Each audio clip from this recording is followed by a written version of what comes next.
Professor Yunus রাষ্ট্রপতি হলে খারাপ হয় না আমার বিবেচনায়। রাষ্ট্রপতি এই পদটা আমাদের দেশের জন্য আসলে কি এটা বোঝার আগে আমরা পার্লামেন্টারি সিস্টেম যেখানে পয়দা হয়েছিল সেই ইংল্যান্ডে যাই, তাছাড়া বুঝতে পারবো না। ইংল্যান্ডে পার্লামেন্ট আছে, তার উপরে কে? রাষ্ট্রপতি না, রাজা। ওই চেয়ারটায় আমরা ক্ষমতার চেয়ার ভাবে ভুল করি। ব্রিটিশ রাজা তো শাসন করেন না, করে না, উনি বিল পাস করেন না, বাজেট বানান না, যুদ্ধ ঘোষণা করেন না। তাহলে উনি আসেন কেন? উনি আসেন কারণ রাষ্ট্রের একটা মুখ লাগে, নৈতিক মুখ লাগে, যে মুখটা কোনো দলের না। প্রধানমন্ত্রীও তো সবাই ভোট দেয় না, অর্ধেক দেশের লোক তো ভোট দেয় না, এটাই নর্মাল, এটাই তার কাম। কিন্তু রাজা কারো শত্রু না, রাজা কারো বিরোধী না। যেই লোকটা লেবারে ভোট দিছে, যেই লোকটা টরিতে ভোট দিছে, দুইজনেরই একই রাজা। তো চেয়ারটা ক্ষমতার না, চেয়ারটা একটা ইউনিফাইং ঐক্যের চেয়ার। বাংলাদেশে আমরা এই জায়গাটা কোনোদিন ধরতে পারি নাই। 19 শতকে ওয়াল্টার বেজট এই নামে এক ব্রিটিশ লোক ইংলিশ কনস্টিটিউশন নিয়ে লিখে গেছেন। উনি কইছিলেন ব্রিটিশ সিস্টেমের দুইটা পার্ট, একটা ডিগনিফাইড পার্ট, মর্যাদার পার্ট, ওইটা রাজা, আর একটা এফিসিয়েন্ট পার্ট, কামের পার্ট, ওইটা ক্যাবিনেট, প্রধানমন্ত্রী। জনগণ ভালোবাসে প্রথমটারে, মর্যাদার, আর শাসিত হয় দ্বিতীয়টারে দিয়া। রাজার অধিকার তিনটা মাত্র: পরামর্শ পাওয়ার অধিকার, উৎসাহ দেওয়ার অধিকার, আর হুঁশিয়ার করার অধিকার। ব্যাস, এই তিনটা। এখন দেখেন বাংলাদেশে কি ঘটছে, আমরা দুইটা পার্ট এক লোকের গায়ে চাপায় দিচ্ছি। প্রধানমন্ত্রী একই লগে কামের পার্ট আর মর্যাদার পার্ট। রাষ্ট্রপতিরে উনি বানায় না, আসলে প্রধানমন্ত্রী বানায়, মানে উনি সরকার, উনি আবার জাতি। এর ফল কি হয়? ফল হইল প্রাইম মিনিস্টারের সমালোচনা মানে দেশের সমালোচনা, দলের সমালোচনা মানে মুক্তিযুদ্ধের সমালোচনা, নেতার সমালোচনা মানে রাষ্ট্রদ্রোহ। এটা কোনো লোকের বদমাইশি না, এটা সিস্টেমের গোড়ার গলদ। খালি চেয়ারটা যেই লোক খায় ফেলাইছে, ওই লোকটা এখন একই লগে প্রধানমন্ত্রী আর রাজা। আর আমাদের রাষ্ট্রপতি কার চাকরি করে? কেউ কইবেন আমাদের রাষ্ট্রপতি আছেন, কিন্তু তারে বানায় কে? তারে বানায় সংসদ, মানে সংসদের মেজরিটি। মেজরিটি মানে প্রধানমন্ত্রী। তাহলে রাষ্ট্রপতি হইলেন ওই লোক যারে প্রধানমন্ত্রী নিজের হাতে বাছাই করছে এবং যাকে দরকার হইলে বিদায় করতে পারেন। বদরুদ্দোজা চৌধুরীরা বিদায় করছিল না। এই লোক জাতির ঐক্যের প্রতীক কেমনে হয়? ওই তো নিজে একটা দলীয় নিয়োগ। পার্লামেন্টারি সিস্টেমে রাজার কাজ আমরা রাষ্ট্রপতি দিয়ে করতে চাইছি, এটা হয় না। দলীয় নিয়োগে রাষ্ট্রপতি কখনো রাজার সেই রোল প্লে করতে পারে না। পার্লামেন্টারি সিস্টেমে সেই জন্যই রাজা যদি না থাকে তাহলে রাজার একটা গায়ে বেশি আর খালি থেকে যায়। আমেরিকানরা কিন্তু পার্লামেন্টারি ডেমোক্রেসির এই গ্যাঞ্জামটা বুঝেছিল, তাই ব্রিটিশ কলোনি থেকে রিপাবলিক হইলেও তারা পার্লামেন্টারি সিস্টেম নেয় নাই, প্রেসিডেন্সিয়াল সিস্টেম নিছে। জর্জ ওয়াশিংটনের নাকি রাজা হওয়ার প্রস্তাব দেওয়া হয়েছিল, সত্য মিথ্যা জানি না, উনি নাকি রাজি হন নাই।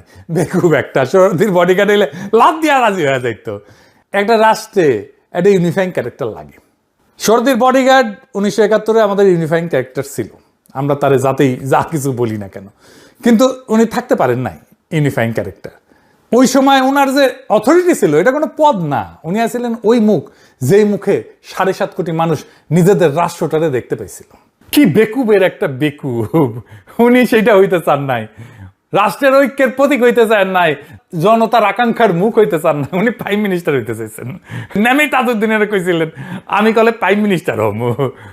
কিন্তু এই ইউনিফাইং ক্যারেক্টার আসলে চিরস্থায়ী হয় না, ওইটা একটা ধার করা জিনিস, মালিকানা না। যেদিন ওই ইউনিফাইং ক্যারেক্টার নিজেকে রাষ্ট্রের সমর্থক ভাবতে শুরু করে, ওই দিন থেকে ক্ষয় শুরু হয়ে যায়। হ্যাঁ, মুজিবের অনুসারে স্লোগান তুলেছিল আইনের শাসন না, নেতার শাসন চাই, মুজিবের শাসন চাই। এখানে তিনটা ভয়াবহ জিনিস ঘটে এবং তিনটাই সিস্টেমিক, একটা অ্যাক্সিডেন্ট না। কি কি? এক নম্বরে হচ্ছে নৈতিক দায় শেষ হয়ে যায়, কারণ ডক্ট্রিনই কয় রাজা ভুল করতে পারে না, তাই না? ইংলিশ আইনে একটা সার্বভৌম দায় মুক্তি আছে কিন্তু, যেটা বাংলাদেশের রাষ্ট্রপতিও পায়, ওইটার গোড়া কিন্তু এইখানে। তাই এইখানে বাংলাদেশে সার্বভৌম দায় মুক্তিটা পদের গায়ে লাগানো থাকে, রাষ্ট্রপতির গায়ে লাগানো থাকে, কিন্তু ওইখানে সার্বভৌম দায় মুক্তিটা পদের গায়ে লাগানো থাকে, মানুষটার গায়ে না। আমরা ওইটা মানুষটার গায়ে লাগাই দিলাম, রাষ্ট্রপতির গায়ে লাগাই দিলাম। সেজন্য চুপ কয় না যে আমার নামে মামলা হবে, কি সর্বনাশ, 51 ধারা পইরা দেখেন। হ্যাঁ, এর ফলে বাকশাল হয়, রক্ষী বাহিনী হয়, 74 দুর্ভিক্ষ হয়, কিন্তু এসব নিয়ে কোনো জবাব দিতে হয় না। কারণ জবাব দেওয়ার মানে হইলো উনি তো ভুল করতে পারেন না, আর ওইটা স্বীকার করলে এই ঐক্যটাই তো ভেঙে পড়ে। ভিন্ন মত রাষ্ট্রদ্রোহ হয়ে যায়। ভিন্ন মত মানে ঐক্যের শত্রু, তার মানে দেশের শত্রু।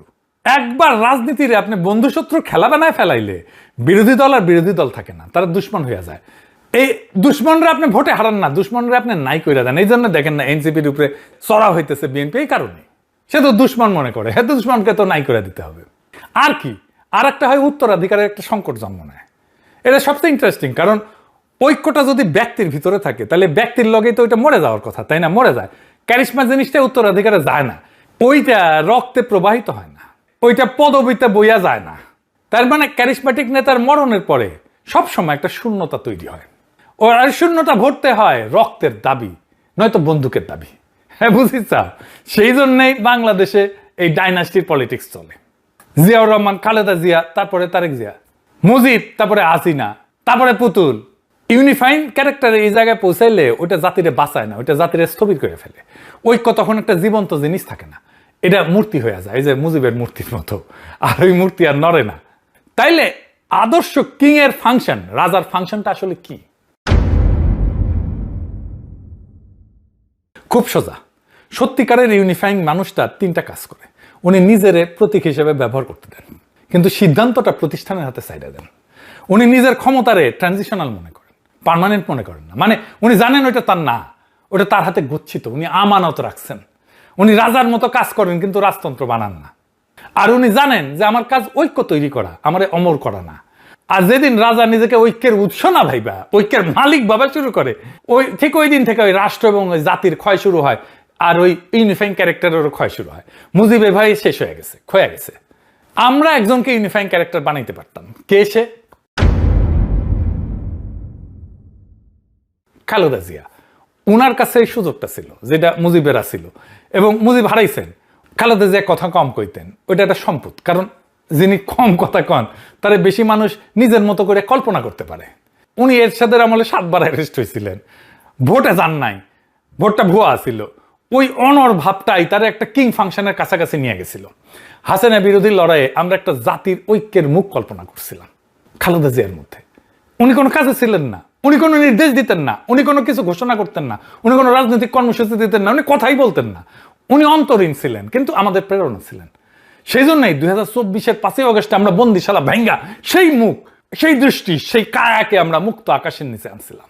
কিন্তু দুর্ভাগ্য, সে আমানত আমরা রক্ষা করতে ব্যর্থ হয়েছি। আমরা ওনাকে সমগ্র বাংলার জন্য মাথার ছাতা করতে চাইছিলাম, পারি নাই। আর আগেই খোদা তাআলা ওনারে নিয়ে গেছেন। যে মুখে ইনসাফ এবং হকের আলো দেখার কথা ছিল, সেই মাতৃমুখ আমরা হারাই ফেলছি। আজ তিনি দুনিয়ার সব সীমানার ঊর্ধ্বে। নির্ভরতার সেই দৃষ্টি মিলছে মহাকালের প্রান্তে। বাইচা থাকলে কি হইতো জানি না, বাইচা থাকলে আজকে ওনার দলের এই ফিতনা, এই জুলুম, এই দেখে নিজেই হয়তো ঘৃণায় মুখ ফেরাই নিতেন। যাই হোক, আল্লাহ সর্বোত্তম পরিকল্পনাকারী, তাকে এই নোংরামি দেখতে হয় না। মহান সৃষ্টিকর্তা তাকে তার রহমতের ছায়, শহীদের মর্যাদায় নিকটবর্তী আসনে অধিষ্ঠিত করেন। কিন্তু এই খালেদা জিয়ার জায়গা তো পুরোপুরি নেওয়া যাবে না। কিন্তু কিছুটা হইলেও এই শূন্যতা পূরণের মতো একজনই আছেন, যিনি দলের না। ইনি হচ্ছেন প্রফেসর ইউনূস। বিএনপির অনেকে মির্জা ফখরুলের কথা কইতেছে প্রেসিডেন্ট হিসেবে। আমি একটা ভোট করেছিলাম ফেসবুকে, এডিটর সাহেব একটু দেখান ভোটটা। প্রেসিডেন্ট হিসাবে মেজর হাফিজ পাইছেন 75,000-এর বেশি ভোট, আর মির্জা ফখরুল পাইছেন 9,500 মতো ভোট। মানে বুঝিছেন তো মির্জা ফখরুল কত অজনপ্রিয় নেতা। এখন এটা কইতে পারেন যে আপনার পাঠক দর্শকেরা দিচ্ছে, বাট আমার পাঠক দর্শকদের কাছে তো জনপ্রিয় হইতে হবে, তাই না? আমার পাঠক দর্শকের কাছে তো মির্জা হাফিজ জনপ্রিয় হয়েছে, তাই না? আমার মতে রাষ্ট্রপতির পথ নিয়ে আমরা চূড়ান্তভাবে রাজার মতো একটা ইউনিফাইং ক্যারেক্টার পাবো না বাংলাদেশে। ইউনূস হইলেও না। খালেদা জিয়ার শাসন 20 বছর আগে শেষ হয়েছিল, তার শাসনের স্থিতি ধূসর। কিন্তু প্রফেসর ইউনূস মাত্র কয়েক মাস আগে শাসন করছে। ইউনূস এখন ডিগনিফাইড পার্ট না, ওই যে মর্যাদার পার্ট না, এফিশিয়েন্ট পার্ট, কাজের পার্ট। মানে বেজর যেটা যুক্তি দিছিলেন যে লোক শাসন করছে, বাজেট দিছে, পুলিশ চালাইছে, সিদ্ধান্ত নিছে, সে অনিবার্যভাবে অর্ধেক দেশের শত্রু হয়ে গেছে। এটা তারেক রহমানকে হইতে হবে। তারেক রহমান যতই চেষ্টা করুক না কেন নিজের ইমেজ বাড়ানোর জন্য, কাল্ট ফিগার বানানোর জন্য, এটা হবে না। ক্ষমতায় থাকলে এটাই সমস্যা। এটা তার দোষ না, এটা শাসন করলে এটা হয়। আপনি ক্ষমতায় মরিছেন, শাসন ক্ষমতায় থাকা জনপ্রিয় থাকা যায় না। রাজা ইউনিফাইং থাকতে পারে কারণ সে শাসন করে না। যে শাসন করছে তাকে পরে ইউনিফাইং বানানো যায় না। তাহলে আমাদের সামনে সমাধান কি? কেউ কইবেন যে ভাই তাইলে আমেরিকার মতো প্রেসিডেন্সিয়াল সিস্টেম চলে যায়, ওখানে তো প্রেসিডেন্ট ভোটে নির্বাচিত। ঠিক আছে, কিন্তু একটা কথা খেয়াল করেন, প্রেসিডেন্ট যদি ভোটে আসেন তাইলে তো তারাও সবাই ভোট দেয় নাই। অর্ধেক দেশ তার বিপক্ষে ভোট দিছে, প্রায় অর্ধেক, তাই না? মানে উনি অর্ধেক দেশের শত্রুর, ঠিক প্রধানমন্ত্রীর মতোই। তাইলে লাভটা কি হইলো? লাভ আছে একটা, ওই অন্য জিনিসের লাভ আর কি। মানে আমাদের এখনকার রাষ্ট্রপতির সাথে একজন ভোটে আসার প্রেসিডেন্ট অনেক ভালো। সেকেন্ড ব্যালেন্স থাকে, ভোটে আসা প্রেসিডেন্ট, ভোটে আসা সংসদ, সংসদ আইন বানাবে, প্রেসিডেন্ট নির্বাহী হবে। পাওয়ারের ব্যালেন্স হয়, বেটার পাওয়ারের ব্যালেন্স হয় এখানে। সেই জন্য আমি প্রেসিডেন্সিয়াল সিস্টেমের পক্ষে মেলা কথা কইছি, এটা শুনে নাই। আর প্রেসিডেন্ট ভোটে নির্বাচিত হইলে তো প্রধানমন্ত্রীর দয়া চেয়ারে বসেন না, উনি বসছেন জনগণের ভোটে, তাই কিন্তু নেই উনি প্রধানমন্ত্রী চাকর না। এটা বড় লাভ। বুঝতে হবে এটা ক্ষমতার সমস্যার সমাধান, ঐক্যের সমস্যার সমাধান না। প্রেসিডেন্ট নির্বাহী, উনি শাসন করেন, আর যে শাসন করে সে কোনোদিন ঐক্যের মুখ হইতে পারে না। সেই জন্য প্রেসিডেন্সিয়াল সিস্টেমে গেলেও ওই ঐক্যের চেয়ারটা কিন্তু খালি থেকে যায়। দুনিয়ার লোকে এই ঝামেলাটা ধরতে পারছে এবং কয়েকটা আলাদা আলাদা রাস্তায় এটার সমাধানের চেষ্টা করছে। আসেন একটা একটা করে দেখাই। ইরানে করছে একজন অভিভাবক সুজাই চান, ভোটে যিনি আসবেন উনি তো দলের লোক, তো ঐক্য দিতে পারবেন না, তাইলে ভোটের উপরে একজন মানুষ বসাই যিনি ভোটের ভিতরে নাই, দলের ভিতরে নাই, ধর্মের দিক থেকে সবার উপরে, উনি হবেন জাতির অভিভাবক, সর্বোচ্চ ধর্মীয় নেতা। কাগজে জিনিসটা সুন্দর, কিন্তু বাস্তবে কি হইলো, যে লোকটার অভিভাবক বানানো হইলো উনি কিছুদিন পরে অভিভাবক থাকলেন না, উনি মালিক হয়ে গেলেন। কারণ ওনার উপরে তো কেউ নাই, তার ভোটে বিদায় করার কোনো রাস্তাও নাই, তার ভুল ধরার কোনো আদালত নাই। আর যে ঐক্যের লাইগা এই পুরা বন্দোবস্ত, ওই ঐক্যটা কি আসলো? আসে নাই তো। ইরানের একটা বিরাট অংশ অভিভাবকের বিরুদ্ধে ছিল এবং আছে। রাস্তায় বিশাল আন্দোলন হয়েছে এই যুদ্ধ শুরুর আগে, রক্ত ঝরছে, জীবন গেছে। মানে অভিভাবক বানাইলে একটা সম্ভাবনা থাকে অভিভাবক মালিক হয়ে যাবে, তার উপরে কোনো লাগাম না রাখলে ওইটা ঠেকানো যায় না। জার্মানি একটা চেষ্টা করছিল যে কোনো মুখের দরকার নাই, এটা প্রতিষ্ঠান বসা।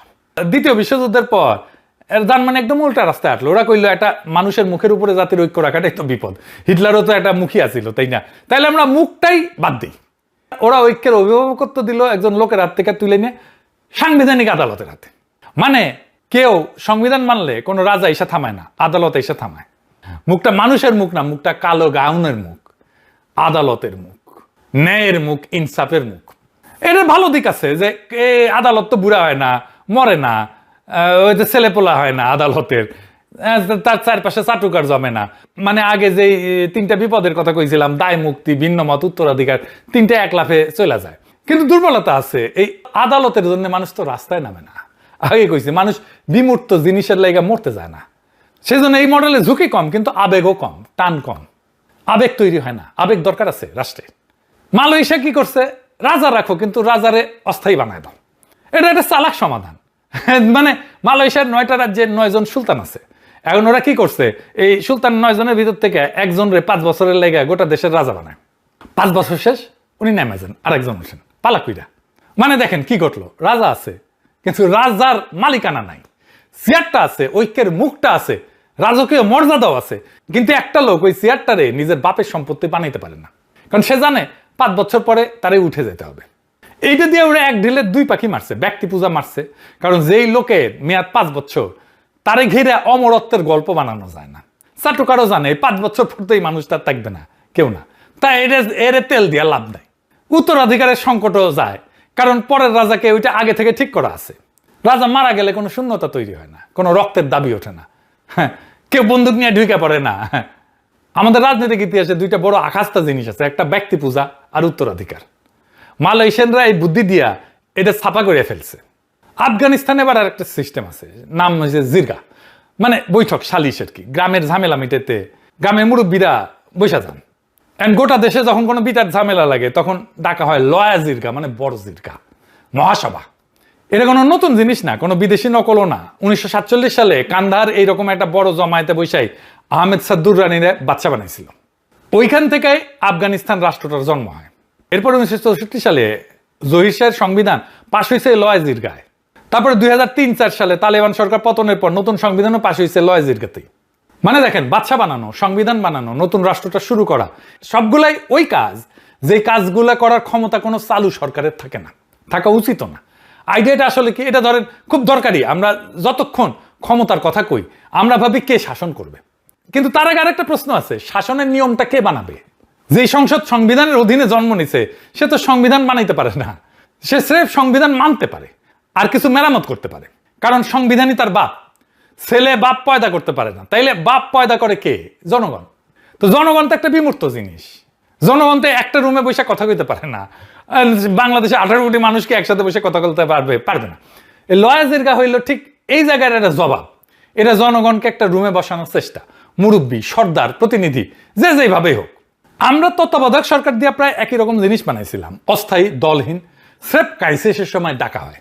কিন্তু ওইটা তো মরে গেছে, মরছে ঠিক একই জায়গায়। প্রধান উপদেষ্টা কে হবে, ওইটা কে ঠিক করবে? 2006-এ রাষ্ট্রপতি নিজেই ওই চেয়ারে বসে পড়ছিল ইয়াজউদ্দিন, আর গোটা বন্দোবস্তটা ভেঙে পড়ল। যাই হোক, আমাদের একটা নতুন ব্যবস্থার কথা চিন্তা করতে হবে, যা এখনকার ব্যবস্থার চাইতে ভালো। কি হইতে পারে সেটা? এইটা হইতে পারে একটা গার্জিয়ান কাউন্সিল, অভিভাবক কাউন্সিল বা মুরব্বী কাউন্সিল, যাদের সত্যিকার অর্থে মরাল বা নৈতিক কর্তৃত্ব আছে সমাজের উপরে, দেশের উপরে, একটা সেকশনের উপরে। এর মধ্যে থাকতে পারেন অনেকে, আমরা আলাপ করতে পারি। মানে আমি কয়টা নাম বলতেছি, ধরেন এটা প্রস্তাব হিসাবে না, এটা আলোচনার জন্য। ধরেন হেফাজতের আমির, হিন্দু ধর্মের প্রধান সাধু, ধরেন রামকৃষ্ণ মিশনের প্রধান সাধু মামুদুর রহমান, দিলারা আপা, ফরদ মজার, প্রফেসর ইউনুস, বাইতুল মোকাররমের খতিব, বামেদেরও রাখেন, কোনো অসুবিধা নাই, সিরাজুল ইসলাম চৌধুরীর রাখেন। যতীন সরকার বাইসে থাকলে ওনার নাম আমি প্রস্তাব করতাম, সলিমুল্লাহ খান, আবদুল্লাহ আবু সাইদ, তারপরে চাকমা রাজা দেবাশিস রায়। ওনারা বৈশা প্রত্যেক মাসে ঠিক করবেন যে কে মুরব্বী কাউন্সিলের মুখপাত্র হবেন। তিনি সেই মাসে আইসা বঙ্গভবনে থাকবেন, কোনো স্থায়ী বাসিন্দা থাকবে না বঙ্গভবনের। ওনারা বৈশা যে সিদ্ধান্ত নেবেন সেইটা আমরা সবাই মানব, আদালত মানবে, সংসদ মানবে, বাধ্য থাকবে। এবং ওনারা শাসনের প্রশ্নে কিছু বলবেন না, মরাল প্রশ্ন, নৈতিক প্রশ্নে ওনারা আমাদেরকে গাইড করবেন। এই মুরব্বী কাউন্সিল আজীবনের জন্য না, 2 বছর পর পর আমরা সামাজিক আলোচনা করে আবার সর্বজন গ্রাহ্য আর একটা কাউন্সিল বানাবো। আগের কাউন্সিলের কেউ থাকতেই পারেন। তাহলে দেখবেন সমাজে একটা শ্রেণী মরাল ভয়েস হয়ে উঠবে। একজন একক ব্যক্তিরে যদি প্রেসিডেন্ট বানাইতে চায়, এই সিস্টেম হইতে পারে, কিন্তু এখনকার জন্য তো এই সিস্টেম তো করার নাই। কিন্তু এখন যদি বিএনপি একজন একক ব্যক্তির প্রেসিডেন্ট বানাইতে চায়, তাহলে প্রফেসর ইউনুস বিএনপির জন্য ভালো চয়েস আমি মনে করি। ইউনুসের কিছু ব্যক্তিগত ক্যারিশমা তো আছেই, তার গ্লোবালি একটা গ্রহণযোগ্যতা আছে, দেশের মানুষের মধ্যে একটা বড় অংশের মধ্যে গ্রহণযোগ্যতা আছে, মানুষ তারে চিনে। এখন প্রফেসর ইউনুস হইতে চায় কিনা সেটা আমি জানি না। প্রফেসর ইউনুসের পেশ সচিব কইছিল উনি রাষ্ট্রপতি হইতে চান না, তবে ওনারা বানাইতে হইলে ওনারা সংসদের সবার ভোটে পাশ করাইতে হবে, জামাত এনসিপি সহ। না হলে ওনার নামে অভিযোগ আসবে যে দেখছো আগে থেকে সিস্টেম করে রাখিছিল বিএনপির সাথে, সেই জন্য বিএনপি ক্ষমতাটা আনিছে। ইউনুসকে রাষ্ট্রপতি করলে বিএনপি যেটা বলার চেষ্টা করে যে ইউনুস সরকার আসলে জামাত এনসিপির সরকার ছিল, ওই আর্গুমেন্টটা দিতে পারবে না। তবে আমরা 2 মাসের মধ্যে তো দেখতে পারবো কে হইতেছে বাংলাদেশের রাষ্ট্রপতি। এই পদটা এই মুহূর্তে বাংলাদেশের জন্য নিছক অলংকার হয়ে থাকবে না। এই মানুষটারে আগামীর রাজনৈতিক সংকটে ভূমিকা রাখতে হবে। এবং আমরা দেখতে চাই বাংলাদেশের বেশিরভাগ মানুষের কাছে গ্রহণযোগ্য একটা মানুষ, আন্তর্জাতিকভাবে পরিচিত একটা মানুষ, আর দেশের একটা নৈতিক মুখ হইয়া রাষ্ট্রপতির পদে বসুন। ইনকিলাব জিন্দাবাদ, আজাদি জিন্দাবাদ।